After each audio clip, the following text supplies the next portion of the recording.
दुआ करना ना वीडियो वायरल भी हो जाए। क्या भाई?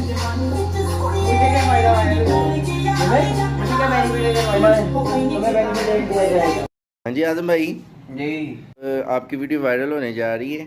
इंशाल्लाह होगी। तो अगर वायरल होगी तो इस भाई की ना कटिंग फ्री करनी है। हाँ, मैं इनकी कटिंग इंशाल्लाह बिल्कुल फ्री करूंगा अगर ये भाई की वीडियो वायरल होगी तो। हाँ जी भाई, आप रिकमेंड दें। हाँ, क्या भाइयों को बताएं।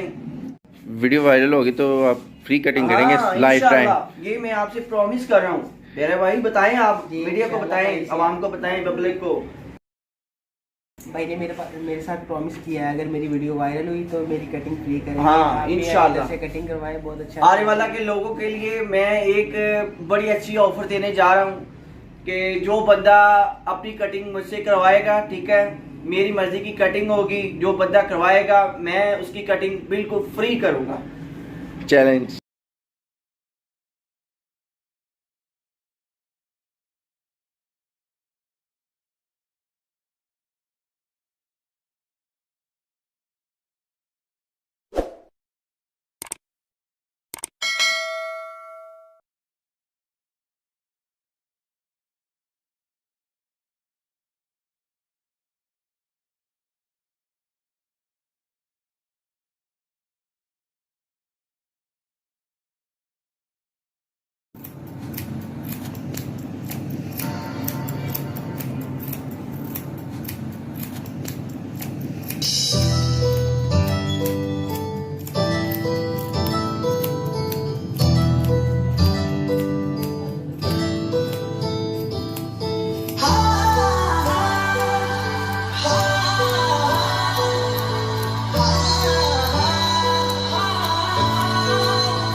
सीन फोकस करके लेना आपने।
इजी हो जाओ, इजी।